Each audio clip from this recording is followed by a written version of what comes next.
Hello, everybody. Welcome to the Q&A for SAYO, a film by Jérémy Rubier. I'm with director Jérémy Rubier, producer David Dicembre, and with the main actress Nagisa Chauveau. How are you guys? Great. Thank you for having us. Jérémy, I know you from a while. We've known each other for a while. I've seen like your short film, always very, very ambitious. Now you're arriving with a first feature film at Fantasia. How did it started this project? It started something like in November. I'm friend with Nagisa, the main actress,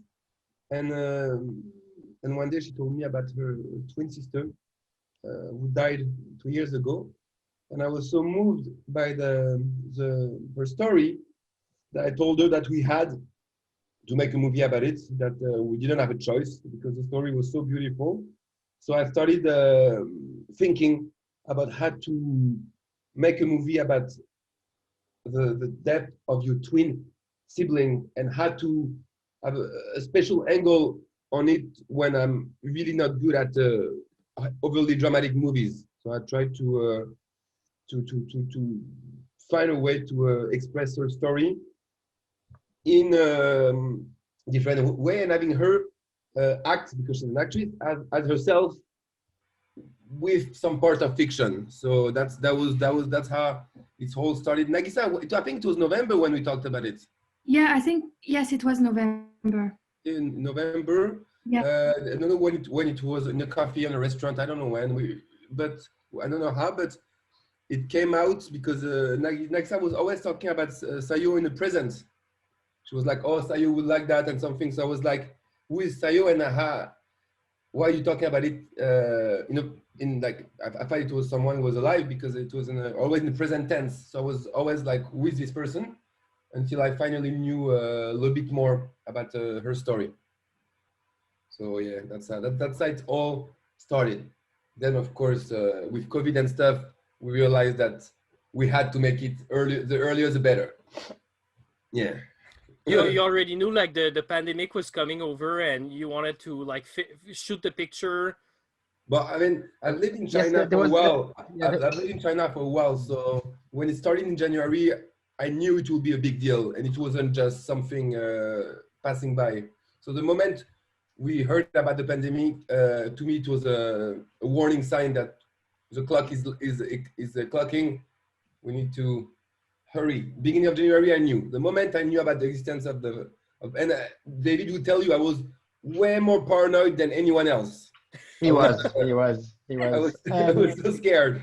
And if I can add, Nagisa was planning to move to the UK as well. Yes, I was. So that was the reason as well. We had to shoot quite quickly on top of the pandemic that was starting. And Nagisa, did you help like to form like the character? Did you put a lot of input into the script, or it was more like Jérémy who developed the story? No, I really trusted Jeremy. I knew he would write a beautiful story. I did not want to guide him or anything like that. I really wanted his creative perspective on the story.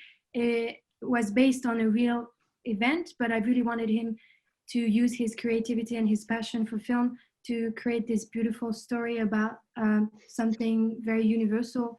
And I thought also it would be the best gift for my sister, the best gift I could give her, to make this beautiful movie, and also the most beautiful piece of art for anyone who's lost someone dear to them.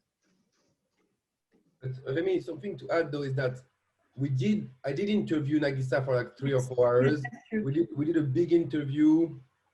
And Nagisa provided me with all the material to research their relation. We're talking letters, heartbreaking letters, really tough to read because, Remy, when you start to get too close from a real story, you start entering a unknown territory where it's the real life of people, their real feelings, and it starts to be a little bit tough on yourself because it's not fiction anymore. And especially when the actress plays herself, it's getting to a complete other level of intimacy. So I had to watch Super 8 footage, read letters, listen to her music, because at the end of the movie, it's her singing. It's the voice of SAYO. So that's a little bit of a really strange process of creation, because it's sometimes I felt it was too close from reality and I had to get away. That's why maybe the story is so in another world, because I couldn't set that in the real world.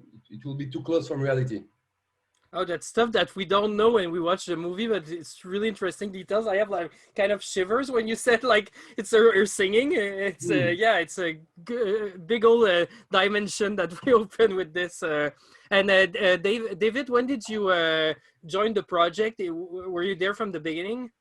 Yeah, from the beginning. From the beginning, and I start to get involved in researching location and researching actors, yeah, from the beginning, props and everything, yeah. I mean, me and Jeremy started a company at the beginning of this year. So yeah, that was a first big project for us, for the company we started. And you're talking about the location. That's one of the most impressive thing in this movie. How did you manage to get all of these amazing places to shoot? Well, we got help from the Tourism Association of Sado Island. I mean, Jeremy went before. You went on holidays, right, Jeremy? Was it on holidays? I went there to write the movie, actually. My friend Chauveau was living there. He's a French...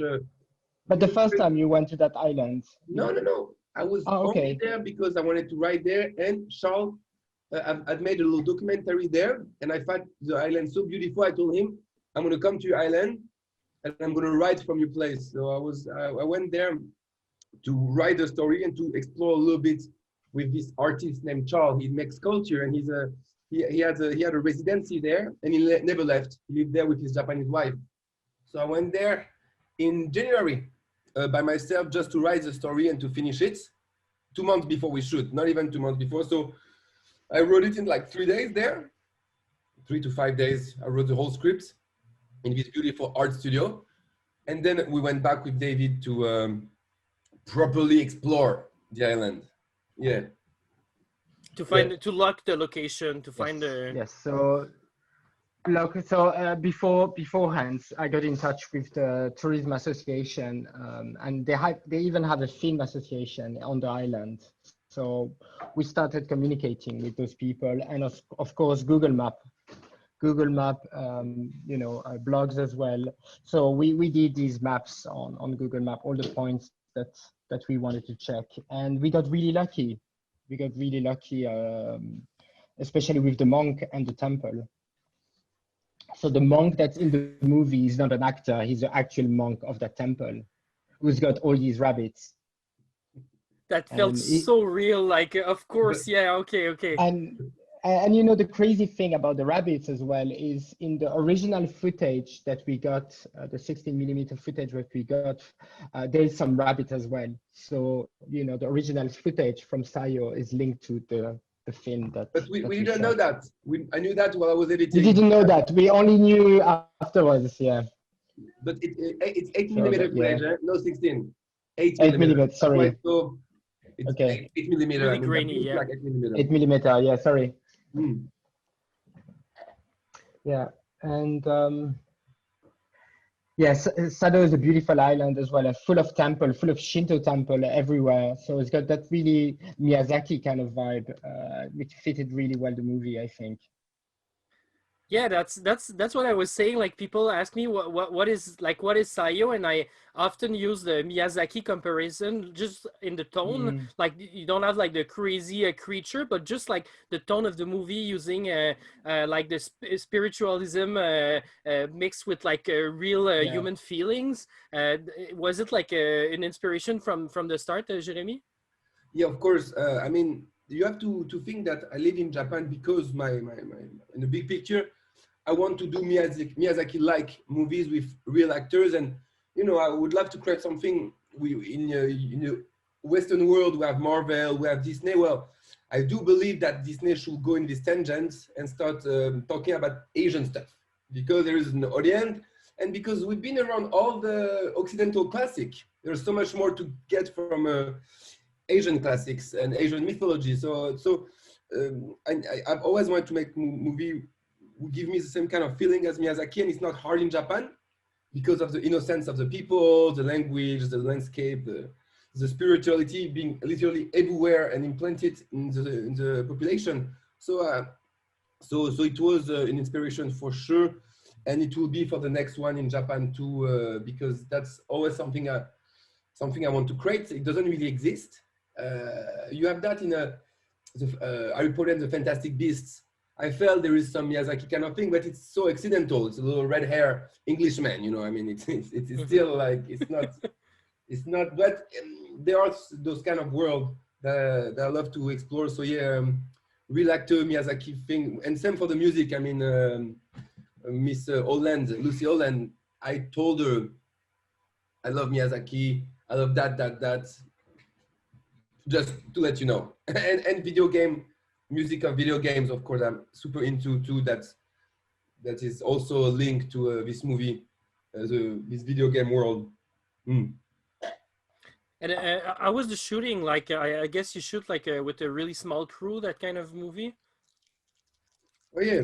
Well, David organized everything perfectly. He should. Wow. Talk about it, David, because I was in my head. Maybe you can hear David about it. It was the smallest crew possible, and we were running against the clock. Basically, we only had budget for an amount of days, which was like 6 days. And the day we were supposed to start, of course, there's a big tempest, so we couldn't shoot the drone. So we had to reschedule the whole shooting. And yeah, we didn't have time to do like many takes, unfortunately. 3 takes rule. Yeah, kind of. So yeah, and then sometimes we miss the lights, and sometimes we got lucky, and so you know, those limitations made what SAYO is. And sometimes it helped, and sometimes it didn't, but we managed. And COVID didn't help, of course. COVID. COVID helped in having people on board to work nearly for free, and sometimes for free. So that really helped. Yeah. But at the beginning, it was a little bit scary to shoot. But we all knew that if someone had it, we'll be fucked anyway. We'll all get it. Yeah. So that was, after a while, we're like, okay, well, you know, but we still took all measures possible. And COVID in Japan is not like in other countries in the sense that local people are as prepared as us. Everyone is prepared with mask and glove and stuff like that. So everyone was ready for that. Well, thanks God, nobody got COVID. Yeah, thank God. And Nagisa, how did you manage on set, like to deal with your real emotion versus like the actress playing the role? Because it's like it must be like a really thin line, like we say, like just like to try to balance those two things. Yeah, I mean, it was really challenging. At times, I really was struggling to find the character, which is me, and like you said, there's such a thin line between fiction and reality. So sometimes I was even asking myself, am I acting or am I just reliving those memories? And it was really difficult, especially those scenes by myself, because I was basically being myself, and I was trying to also create this character that is me in real life and portray that on screen. So it was very difficult. That's why I think the scenes that were the easiest for me were the ones with Jay, because then I really felt like there was this character that I could play, and there was an interaction with another fictional character. But the scenes by myself were really hardest because I really felt like I was just being myself on screen and showing my past memories, my true emotions. So yeah, that was very challenging. That is crazy just to learn all about that. Sorry, Jeremy. What? No. Sorry. I was keep going. Oh, no, I was just commenting, but yeah, it's amazing, like just to learn that right now, because it just add this whole dimension to the film. It's really crazy. Yeah, especially when you had the 3 takes rule as well. There was only like 3 or 4 takes. We couldn't really rehearse. That's where location matters the most. If it was in green screen, it will never work.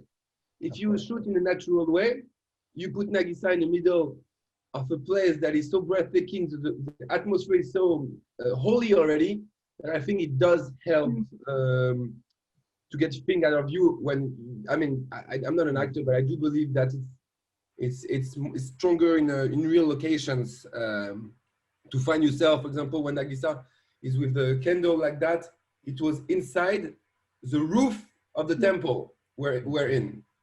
So you have to imagine we can hear the wind. It's completely dusty. It's such a strange place, and that's my way of filmmaking. I believe that location influenced directly the way people feel and act. But yeah, it was tough. It was tough, but especially when Jay was really important, and I'm sad I didn't invite him. Actually, I completely forgot about him. Next time, but Jay. Hi, Jay. Hi, Jay. Jay was really important because he has a lot of experience. He shot a bunch of feature movie. He acted in the last SAYO movie, not released yet, but he's in it. He has experience, and I'm sure you saw him in Survive Style 5+. Jay West has experience. So when he was with Nagisa, he was also helping her in a way. Yes, because he was. with his experience, like a big brother, like, hey, I've acted in a bunch of movies, I'm gonna be there. So it was, and also when Jay was there, that was fictional 100%, because we have a taxi driver going to eternity, to this world. We're in a fiction. Nagisa is alone. We're going way more toward documentary, in a sense, because it's a real monk. It's a real place where when you lost your child, one of the scene, it was in a place with a lot of toys everywhere. Those, I don't know if you remember this scene, Remy. Like Sure. Teddy bear. This place is a real place where, when you in Japan, when you lose your child, you go there and you put the toys there to remember your child.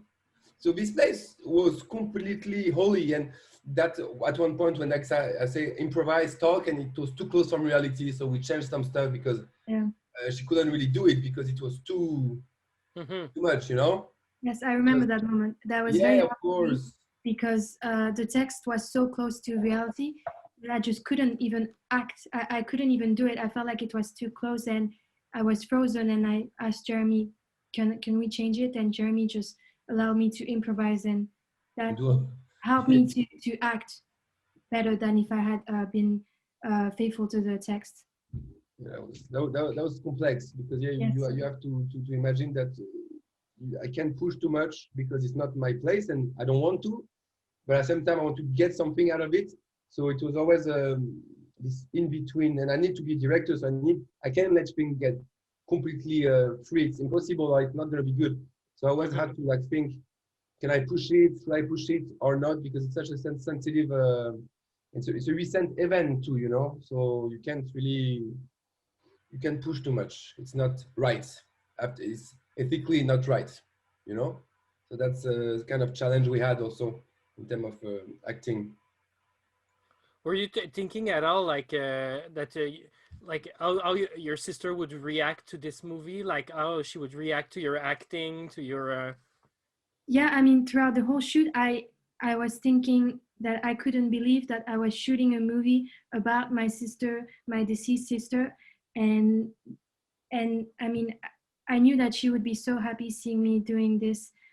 She always supported me for my acting career, and this is the first feature film that I made, and it's about her, for her in a way. So that really gave me strength during the movie, knowing that she would be so happy and proud. That's awesome. Do you have something to add about the production, like maybe an anecdote from the shoot? I'm sure there was plenty of stuff happening in 6 days. Like just like shooting a movie in 6 days, it's completely crazy. Yeah, I remember well, there were so many things. Yeah, for me the most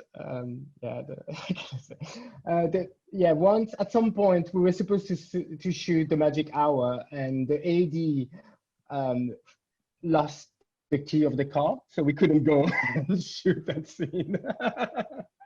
Disaster, no, but some better stuff.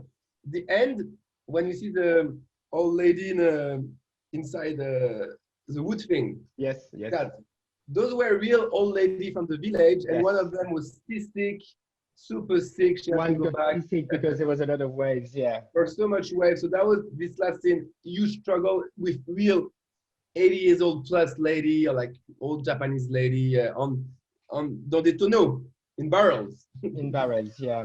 So there, yeah. That was, we were getting sick, and that was completely weird. We didn't rehearse. Sorry. No, go, David. Yeah, we couldn't rehearse with them. We just explained to them what we wanted, and of course, nobody got it what we wanted to shoot. So that was a challenge. Yeah, true. No, that was disaster. It looked beautiful in the end. I mean, you and Alan did an amazing job. I was losing it because you have to imagine that all those ladies, they don't know what to do. They're in a place, they're not supposed to do that. It's a bunch of waves. It's 6 a.m. I just want to go the early hours of light. And it was the first real scene we're shooting. Anyway, that was pure. And Nagisa was so cold because it was cold. And she was with a white dress, like super, yeah, it was not And easy. everybody got wet feet because we were on the beach with all those waves coming in. All wet all day. That was a disaster. We also shot the fire scene, and then battery is done. No more battery in the middle of the night in a forest. Yes. True. So Yeah, but that was okay. Stuck in the middle of nowhere, but really nowhere. So we had to call our super assistant, making Pastor David to save us. So we ended up watching E.T. on a laptop while waiting for him. Yeah. That's the only movie I had, but it wasn't bad. But that was fun. Of course, the monk telling us that after he does the ceremony for SAYO, the soul of SAYO will go away, and we're like, okay, okay, we're gonna shoot it, but you know, because that's a real. You have to imagine we shot a real Buddhist mortuary ceremony. I don't think anyone shot that in a movie. I mean, it's a prayer he's saying and all those things. They're real. This is no. This is unreal a little bit that he said yes to anything we asked him, and this poor man didn't know how to remember any of the text, so we had to hold paper in front of his face because he didn't remember anything. That's why this scene you can clearly see that the poor man. And I cut some of the dialogue because I was like, he's clearly reading and he couldn't remember. But he's 80. He's 80 years old, and he said yes to everything we asked, which was amazing. It never happened. Use my temple. Use a rabbit. When we first met him, he stopped talking and took a baby rabbit from his pocket and threw it at me. Like he always carry baby rabbit on his pocket. This is not a movie. This is real. He's a rabbit monk. He exists. So yeah, I mean, he's a rabbit monk. Oh yeah, something else. First day of shoot, I knocked down the screen of the Red, a $3,500 screen, completely broke it. First day of shooting in Tokyo, and I believe it was because we shot in a Kitsune temple before, and we shot too much there, and the Kitsune god finished me, and we broke the screen of the Red the first day, and I didn't cry. I wanted to cry because you know. Because it was the second time we broke the same screen on the shoot before. From the same guy, from Gandalf, who gave us all the equipment for free. Our friend gave us most of the gear for free.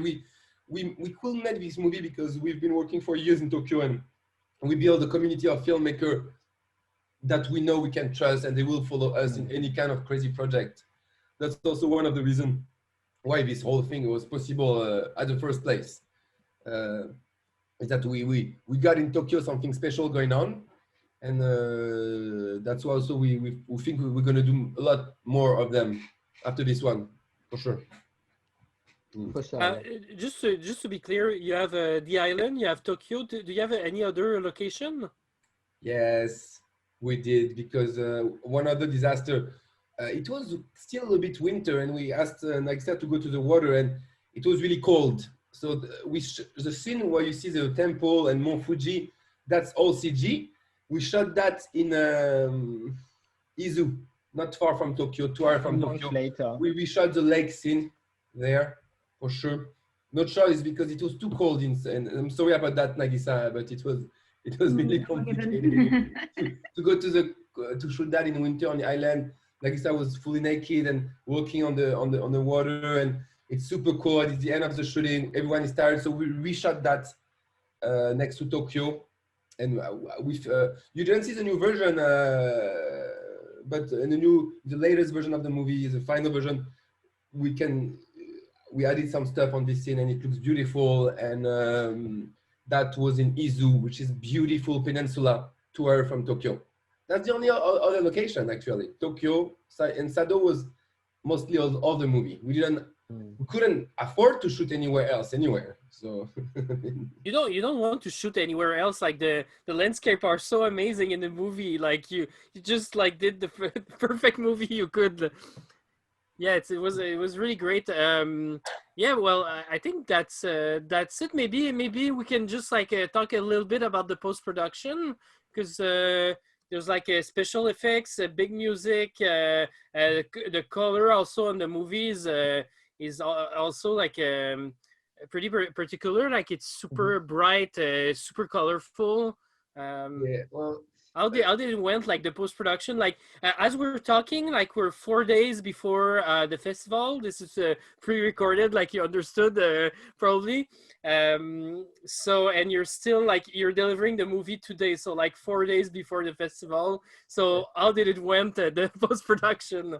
I mean, COVID helped. That's a good thing about COVID. Because of COVID. If there's a good thing, yeah. We received all the help in the world. I mean, for the editing, I started editing it and I wasn't inspired anymore. And I posted online, hey, I want another eyes of perspective. And everyone answered me, Mr. Positive. Peter helped me. He introduced me to a young editor named Andy. Andy re-edited the movie. And then I took it and do the third editing, but he inspired me by giving me new direction. And he was like, I'm not so busy. I will help you. The biggest thing was the music. You have to imagine that the music recently got reorchestrated, not for orchestra, but with individual musicians. So this woman, Lucy Holland, watched the movie, a cut of the movie, and accepted immediately for no fee to compose 9 tracks for the movie. And she did more, actually, 12. That's a huge effort. So of course we have something with her. She can sell the original soundtrack and make all the profit. I mean, we make sure she will be rewarded for her sacrifice because that's a lot of work. So she accepted right away. That was such a big push because like in Miyazaki movies, the music has to be amazing. It has to be super beautiful. It has to be powerful. My movies need strong music, and she really nailed it. It's beautiful. I mean, I can't believe the music is that good. So that was good. Special effect, my friend helped. The mirror sequence was VFX by my friend Artem. The little taxi counter thing is made by another friend, Remy. They all had free time. The scene of the lake with the Mont Fuji, that was 2 CGI made by a guy from here, Montreal, and another guy from Australia. I don't know the guy. I posted some ad on Facebook. He did it. I don't know why he did it. They did it. Everyone did it. So, but then when I asked Telefilm Canada and the Consul of Canada and freaking all the help from Canada to do the post-production, no one helped me. No one gave me money. So I had to do the grading and the sound mix. And you have to imagine, Remy, that I'm the director and I can edit, but doing all the grading and all the sound mix. Yeah. It's not my job. You have basic knowledge, but not like a really like expert. No, actually, I do have almost expert level in the sound production. Okay. No, I can't do it. But I don't have the studio. You give me a proper studio, but this is this is my speaker for the sound mix. Here we are. This is my speaker for the sound mix. This is not really good. And same for the grading. I've got a regular monitor of Mac, and that's how I do the grading. That's probably why the grading is so bright and colorful, because it's not monitored. It's going to look different on every screen, which is cool. I don't mind. But to be honest, that's the moment where Canadian government or institution should have given me a little bit of money just for the grading and the sound mix. Because when you have a movie that is not bad and that is almost done, and you ask like for $5,000 or 10K just to make a good post prod. Well, no one answered, so I had to do it. That's okay. That's no hate for institution, but that's the reality of micro budget filmmaking, I guess. You know, Remy, you know how it is. Yeah, I totally know. So but now it's done. Yeah, that's right. And at the end, you have to do it. You have to do grading for everything, and it was really nice, but really long. And I love grading, and I love bright color, and it's all fun. It's just tedious, and I know some people are better than me at it. So next time, I'm going to trust those people who are just better than me at doing those things. But yeah, that was amazing, the post prod. And in Montreal, a guy who did the special effect of Blade Runner accepted to do proper CGI on 2 sequences that you've never seen, no one ever seen, and that's cool. The first introduction of the island, the drone shots, we had some CG. It was in a teaser, and the last shot we added some mystical stuff that didn't exist on the island. So I'm really happy about Montreal. That's the input of Montreal, because Montreal is a hub for CGI and post-production houses, and they are all not working that much. I hope they will start working more soon, but those people have time right now to do post-production for credits, basically. Can't wait to see like the final version of the movie. Yeah. Some stuff are improved, and I redid the sound mix, and I redid I improved some stuff. I'm just gonna export it soon, and David's gonna send me some new subtitle, and we're gonna be good. And we also, David, we did some good sound mix in Tokyo too. We've seen, right? Yeah. Yeah, and there've been some musicians as well recording some of the chords, for free. That's great. Doing favors. We were doing favors, doing a music video in exchange to having the sound mix of the music. So that's how it works. That's how it's supposed to be. It's just exchange, you know. I believe it's healthy like that. Well, thank you for being there. Is there one last thing you want to plug? Do you have any project coming soon? Nagisa, maybe we can start with you. Do you have something you're working on right now? No, at the moment, no, because I was supposed to move back to Europe, so I have nothing going on right now. I'm just enjoying life during this weird time. Yeah. Waiting for this move, this big move. What about you, David? Well, I'm waiting for Jeremy to come back to Japan. So we have a big project that Jeremy's been working for a couple of years, and so as soon as he's back, we're gonna aim and do pre-production for that movie. Yeah, but now COVID is becoming problematic because I can't come back. We need to wait. No one come back. Basically until further notice. So the moment I can come back from another country and from Canada, I can go to this country, I will go. Hopefully by mid-September, October, I can go back to Japan and start properly working, because right now it's perfect to be in Montreal. Fantasia is here, I'm happy, but soon enough Japan is going to be calling, and I have to. I mean, we just opened a companies. SAYO is a proof that we can make something amazing with not much, and that we can make movies. And now it's time to catch the momentum and keep growing, and maybe get a proper budget next time, maybe if we're lucky. Of course. But even though, thank you so much, because Nagisa really. Thank you, Nagisa. Thank you. Is the main producer of this thanks movie. To you, you've made that movie possible. Oh no, thank you. We participate, but without you, we couldn't have done it. No, thank you so much. Guys as well. Yeah, you're wonderful in the movie, really. So go for it, Jeremy. I think Nagisa haven't seen the movie yet. No, I haven't. Whoa. Because Remy, I feel so bad. I want to show in a big screen. I understand. You have to imagine that Nagisa and her family helped for the movie. I mean, I was in contact with her parents too to talk about the story and stuff. So there is a big connectivity between us, and to me, to show them the movie on a computer, it's okay. It's okay for regular people, but for the crew, for Nagisa herself, I feel I need to show it in a proper, you know how it is, Remy. So yeah, of course. I will organize something if I'm not in Japan. Even David, you need to organize something, because well, we can do something at Uplink. We can do something at Uplink. Please, even if I'm not here. I already talked to them. So. Because this is too bad, you know. Like Fantasia is first, but I mean, the team needs to watch it at the same time. I feel we can do, maybe rent a space or something. Yes. For Nagisa at least. Yeah. Well, thank you. Thanks to the public also to choose this movie in the program of Fantasia. If you enjoyed it, if you're there like 30 minutes in the Q&A, I guess you enjoyed it. So just spread the word. You have like 2 weeks of festivals. So if you loved it, just tell people to rent the movie, to buy tickets for the movies. Just like, yeah, share it on Facebook, share it with your friends. Like, people need to learn about this movie. It's not a big budget movie, so it's all about like talking about it. So yeah, thank you for being there, Jérémy, David, Nagisa. Thank you so much.